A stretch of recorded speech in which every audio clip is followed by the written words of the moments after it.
In today's transmission, I talk about becoming the creators of our own reality, of learning to harness our own beliefs, thoughts, and feelings to manifest anything we want into our lives, whether that's a dream home, a winning lottery jackpot ticket, or a free pile of firewood.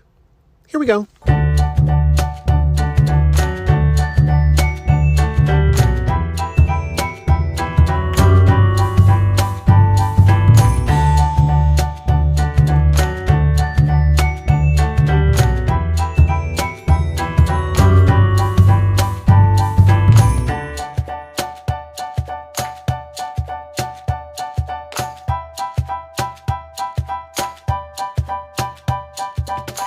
Hello, everybody. Welcome back to a Cult of Misfits. I am Divinity, playing the role of Matt Owens. Good to see you again. If you're not following me over on Instagram, I think that it's probably time that you reprioritize your life because it's a hotbed of activity over there. A Cult of Misfits over on Instagram. I post live videos.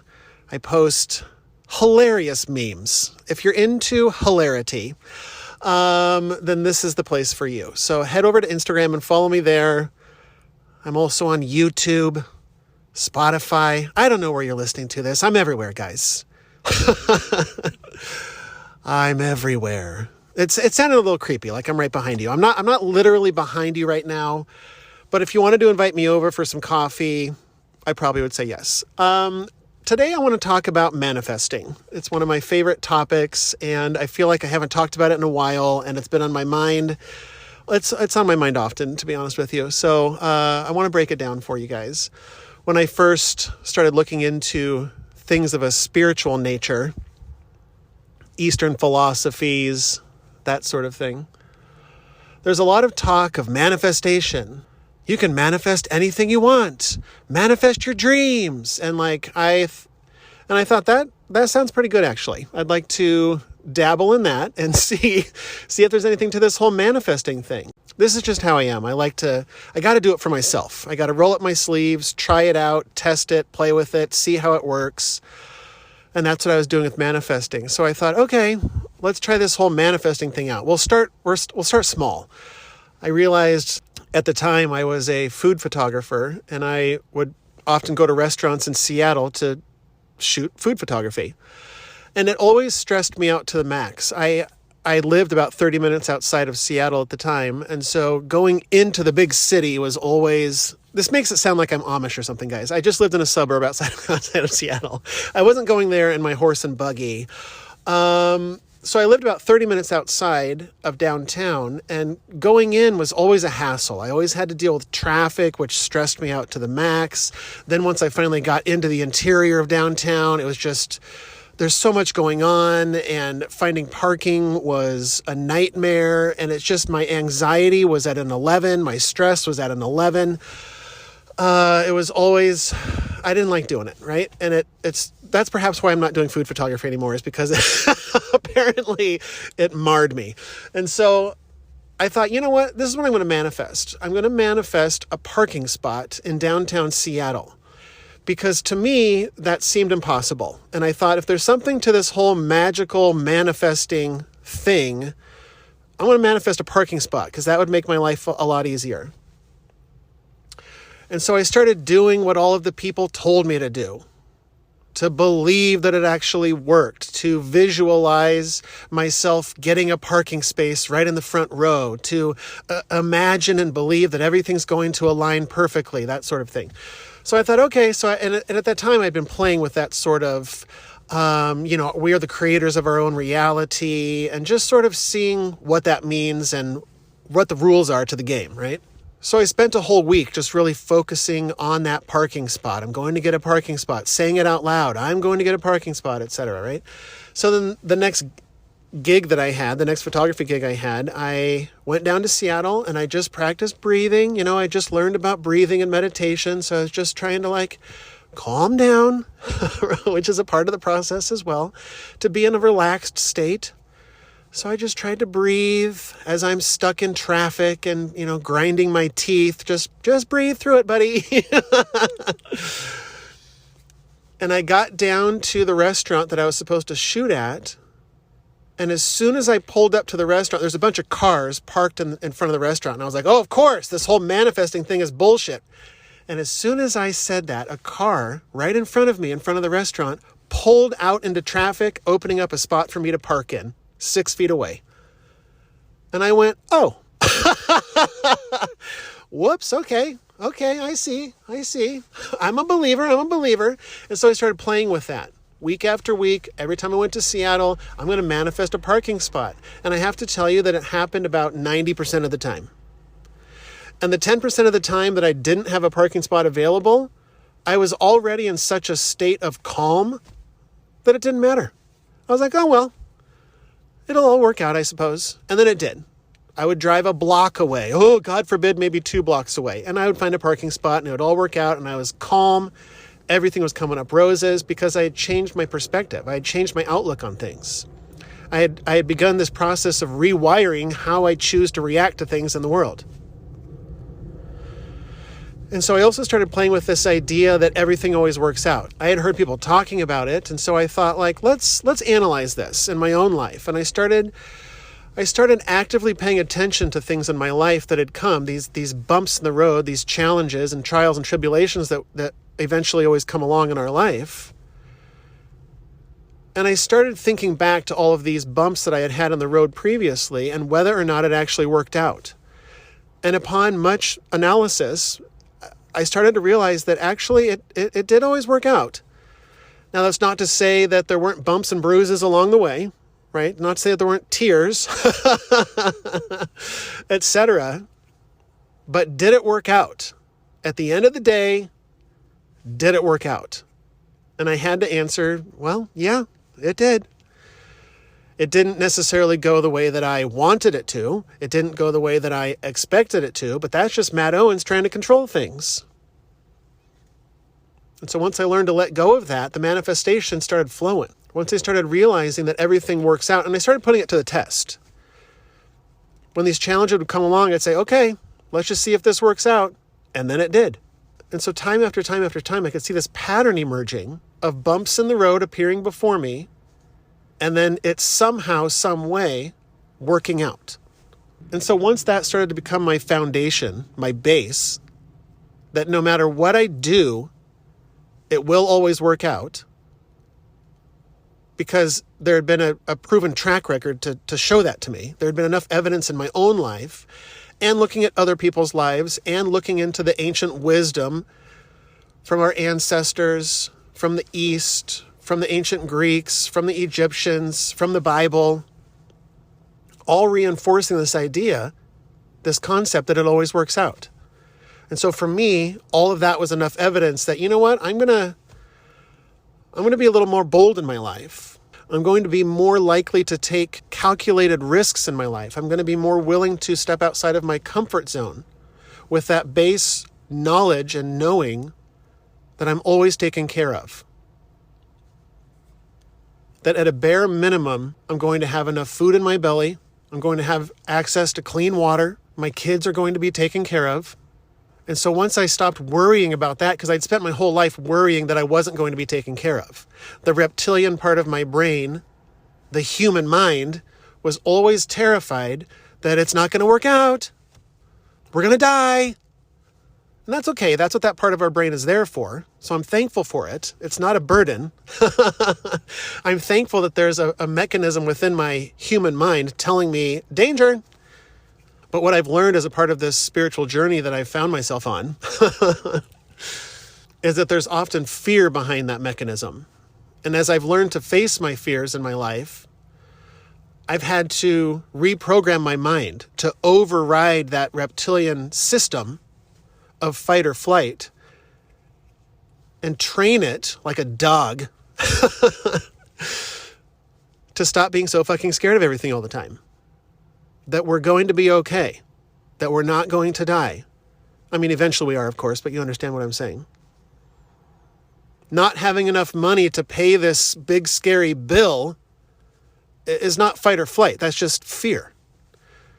And so it's me training my reptilian mind, my monkey mind, to relax, to trust, to have faith in the unseen, because my mind doesn't know that there's a third eye, that I can see things that are unseen with my two beautiful blue eyes. And so I started living my life and taking these calculated risks, these leaps of faith, knowing that everything's going to work out. And so once I'd created that as my foundation, Spirit came to me one day and said, let's manifest something big. Because I had manifested several small things in my life. It wasn't just the parking spot. I also played around with it. At the time, the place I was living at had a fireplace, and I loved, throwing wood into a real fireplace, not a gas fireplace, but a real fireplace. To hear that crackling wood on a cozy fall evening, like, for me, that was heaven. But I was getting tired of buying these bundles of wood at the grocery store, right? Like, I'm not a lumberjack. I don't have access to woods. And so I'd buy these bundles of wood at $5 a pop. And I thought, you know what? I'm going to manifest some free firewood. Let's try that out. Let's just see what you got with that, universe. And so every day I envisioned myself receiving free firewood from somebody. Or somehow, I didn't put restrictions on it. I was like, I don't care how it comes to me. I don't know if I'm going to find sometimes people say free wood in the front of their yard or whatever. So I was just trusting that I would be guided and led to wherever the free wood was. So then a week later, I get a call from my grandma inviting me over to their house. My grandparents live on 2 acres. It's wooded. See where I'm going with this? And she goes, hey, by the way, when you come over, I've got a bunch of firewood that got chopped up that's on our property. And if you wanted to take it home with you, I know you have a fireplace. You can feel free to take home some free fucking firewood. Those are my words, not grandma's, by the way. But I was like, holy cow. I manifested free firewood. So I started to believe, based on evidence in my own life, that there was something to this whole manifesting thing. So I thought, you know what? I wanted to get my kids 2 bikes. And I thought, you know what? I'm going to manifest 2 bikes. How about that? 2 bikes for my boys. And so I started doing the process, believing it's going to come some way, somehow, not putting restrictions or trying to control the situation in any way, just letting it come to me. And sure enough, I was online on Facebook, back when I was on Facebook. And there's a buy nothing group where people in the neighborhood can put up things that they're offering for free to get rid of, and they put it on their porch and you come and pick it up. So I happened to be checking on there randomly, and guess what somebody was offering? 2 bikes, 2 boys' bikes that were just the right size for my 2 little nuggets. And it came with 2 helmets, which I also didn't have. See, oftentimes I started realizing that when I was manifesting these things, sometimes there would be a cherry on top. Like, oh, and it comes with 2 free helmets? Thanks, universe. I see you. Right? It's just a little wink from the universe. So I started playing with this whole manifestation thing, time after time after time. And so after I got enough of those under my belt, I started realizing, okay, what are we going to do now? And the universe suggested that I shoot for the stars.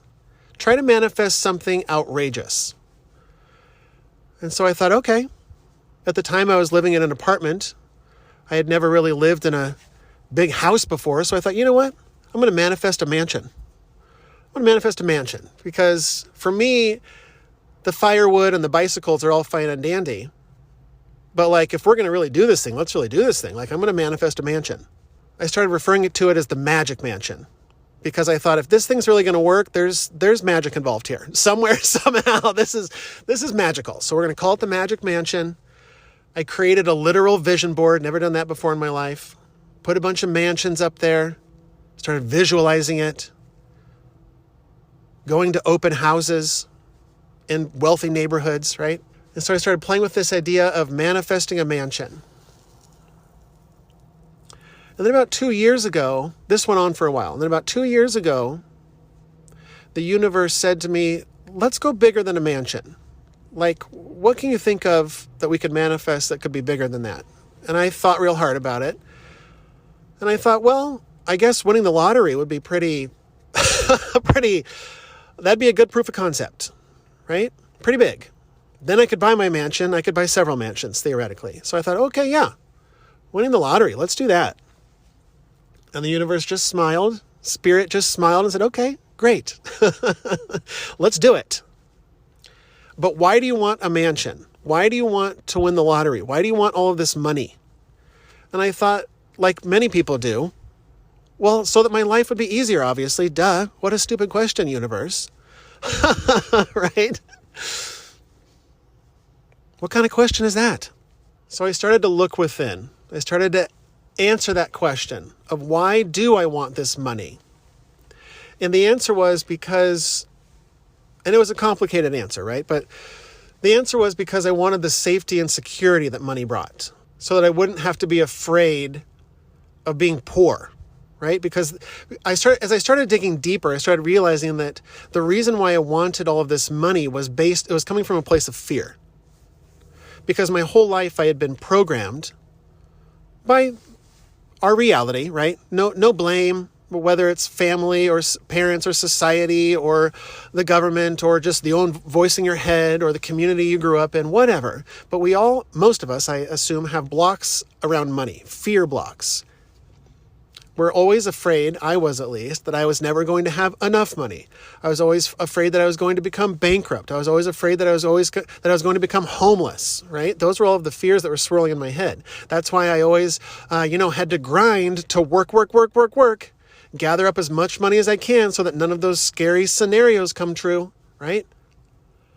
And so I realized that I was living my life from a place of fear in many ways, not just regarding money. And so I was at a place in my life where I was starting to face these fears. And I was starting to see where Spirit was leading and guiding me. And it was outside of my comfort zone. The universe had shown me that the way to conquer my fears was to face these fears. And so as I started analyzing why I wanted to win and manifest a lottery ticket, was so that I wouldn't be afraid anymore. And the universe said, that's not how it works. Sorry, that's not how it works. You have to first face these fears around money before the money comes in. Because if I were to win the lottery while I was in a place of fear, I would have all of this money in the bank, but I would still be constantly afraid, biting my nails nervously that I was going to somehow lose all of my loot, all of my treasure, right? I would start hoarding it. I wouldn't sleep at night worried that it was going to slip through my fingers. Fear, fear, fear, fear, fear. And so what the universe was showing me, what Spirit was guiding me towards, was facing these fears around money.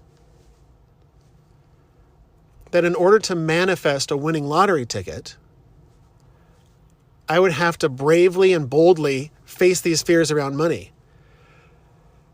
And it was a process.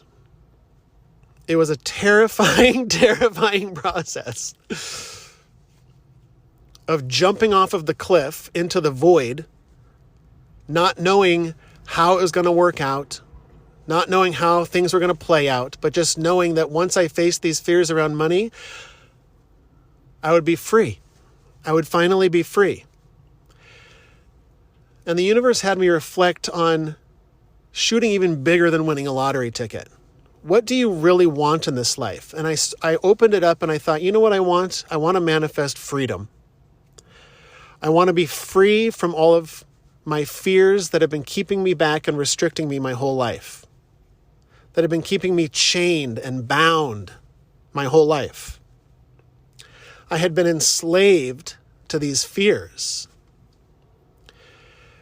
And the universe, Spirit, was guiding me towards a way to free myself. Money is a tool that can grant freedom for me to do whatever I want, whenever I want. It is not the end-all be-all. It is not the healing salve that will make all of my problems go away. And so I came to a place in my life where I was realizing, oh shit, I've got to face my money fears. And that means I'm probably going to face homelessness. Because at the time, meaning my whole life, I was terrified of being homeless for obvious reasons. And so the universe said, look, we have a proposal for you here. If you're brave enough and willing to do this, knowing that you're always taken care of, knowing that everything always works out here, having faith and trust that God has my back and that Spirit is going to ask me to to do several things that are going to terrify Matt Owens, terrify the human, but knowing that I am divinity, knowing that I am unstoppable, the true, real, authentic me, who I truly am at my core, isn't scared of anything. And to start this process of remembering that.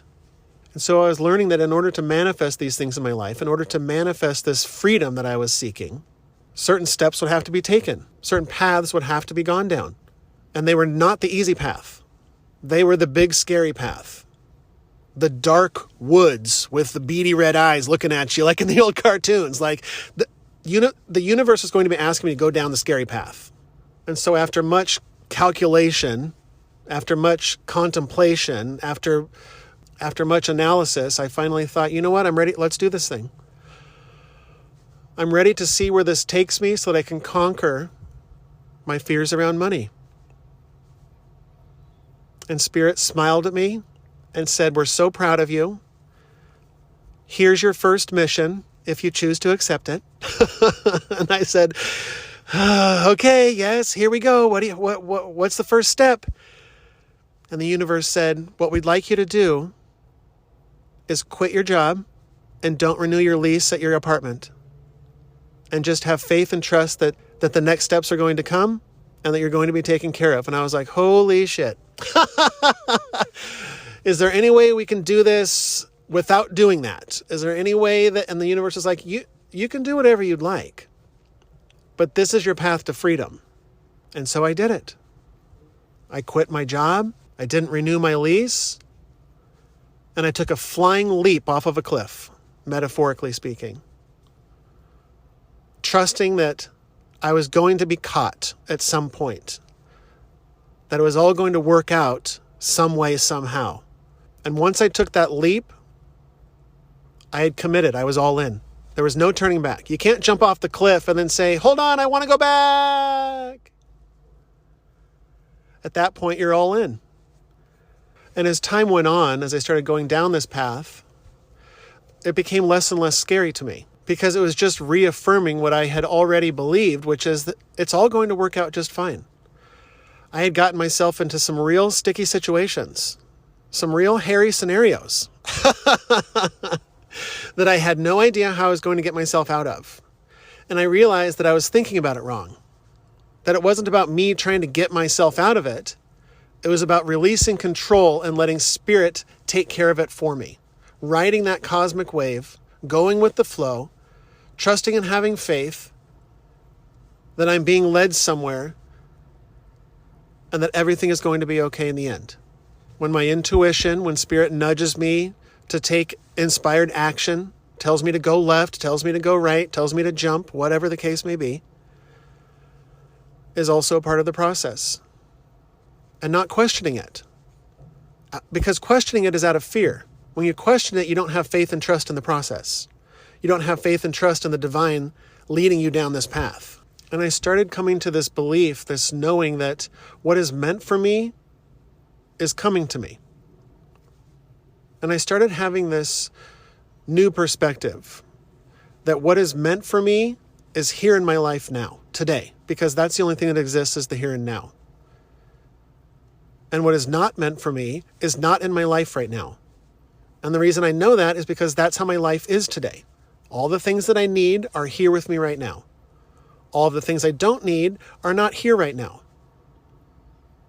The thing that I will need tomorrow will be here tomorrow at the appropriate time. And it's trusting that process, that divine timing, that what is meant for you will appear for you at the appropriate time. Not the time that Matt Owens wants. Not the time that the impatient human wants, but in divine timing. There are mechanisms and things going on behind the scenes, beyond the veil, behind the curtain, that I frankly can't comprehend. And the more that I try to comprehend it, it often stresses me out. I love thinking about it, but oftentimes it burns me out. It's too much for my little human mind to comprehend. And so the universe just pats me on the head and says, just relax, buddy. Just enjoy the ride. I trust that there are these canon events in our life. In the Marvel Universe now, they say these canon events, these things that are meant to happen in the story no matter what. It's trusting in these canon events, having faith in these canon events. It's like in Spider-Man, Peter Parker trying to avoid being bitten by the radioactive spider. It just doesn't work that way. No matter what Peter Parker does, he is going to get bitten by that radioactive spider at some point because that's a canon event. It's meant to happen in Peter Parker's life. It's that event that sets him off on a new course, a new trajectory, a new chapter of his life. And I believe we have these canon events in our life as well. Marriages, deaths, jobs, moving to a new city. These are canon events that I think that you can't avoid. I believe that we have some free will in between these canon events. We can choose to have a turkey sandwich or a ham sandwich. So I believe that there is a little bit of wiggle room in the free choice department there. But I believe that at the end of the day, we're being guided towards these canon events, and they're going to happen no matter what. In other words, I'm saying you can't screw it up. That whatever is meant to come to you will be magnetically drawn to you. It will seek you down like a heat-seeking missile. Whether or not you zig or zag, left or right, or go down this path or that path, or choose A or B, it's going to find you. It's going to hit its target. What's meant to happen to us is going to happen to us. That's what I believe. And for me, that's reassuring. It means I don't have to work so hard for these things in a way that I thought that I did. I grew up in a religious household. I call it all programming. All of this reality is programming.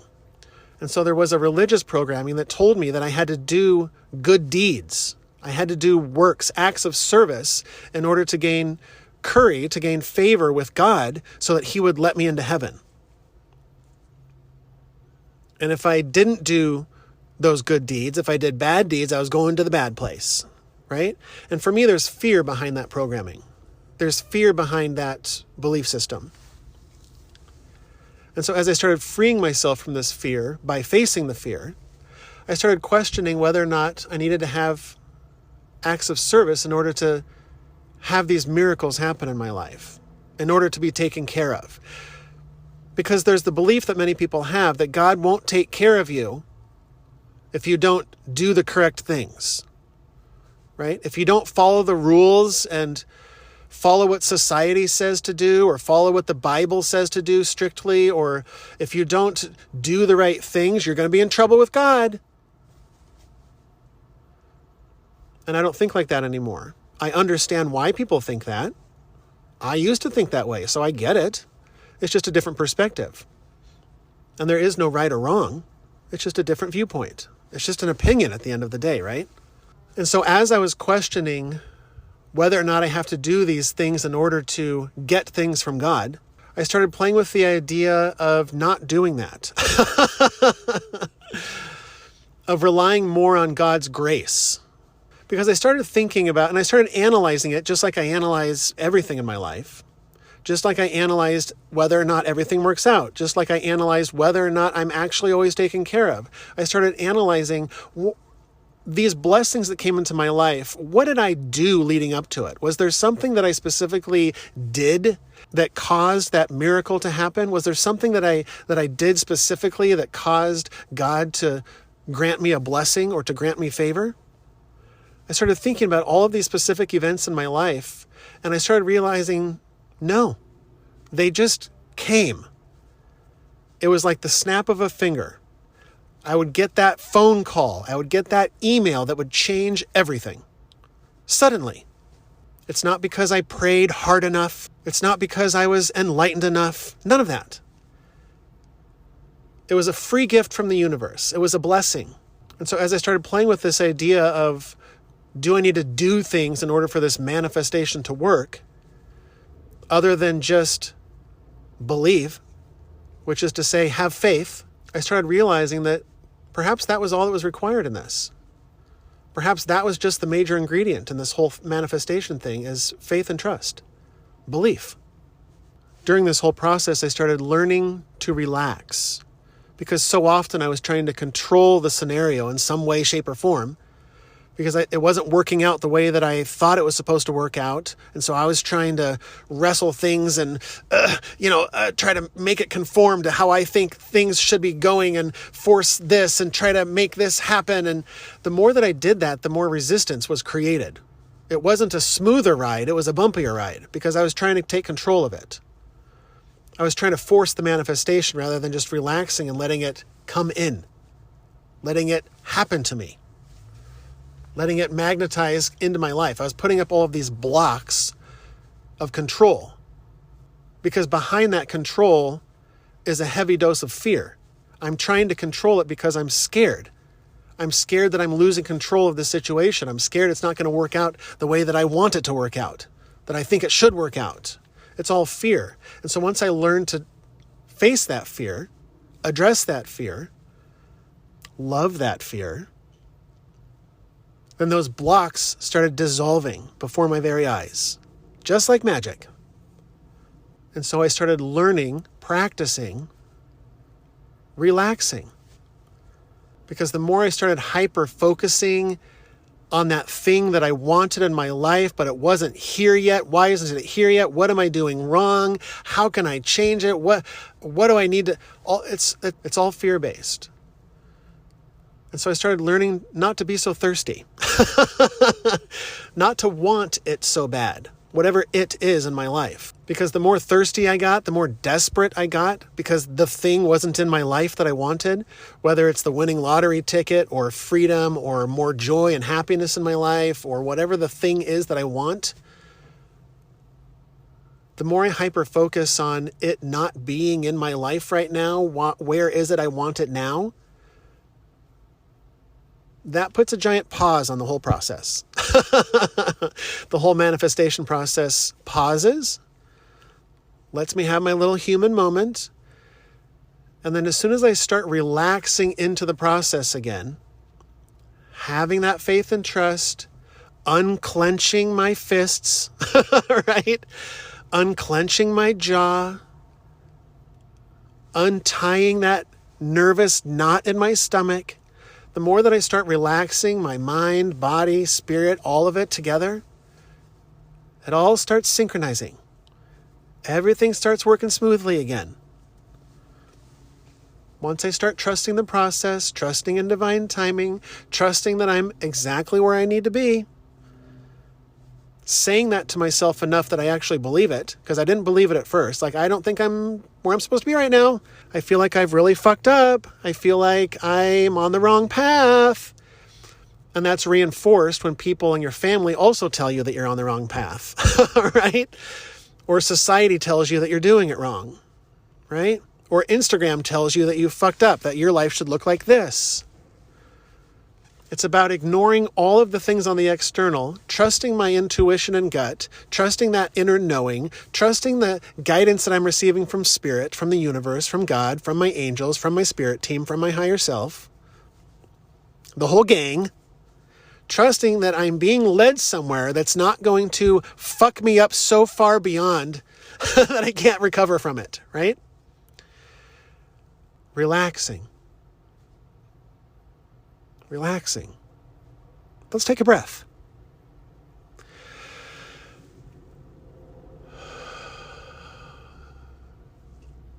Just take a breath. Everything is going to work out perfectly. I am always taken care of. I am loved immensely.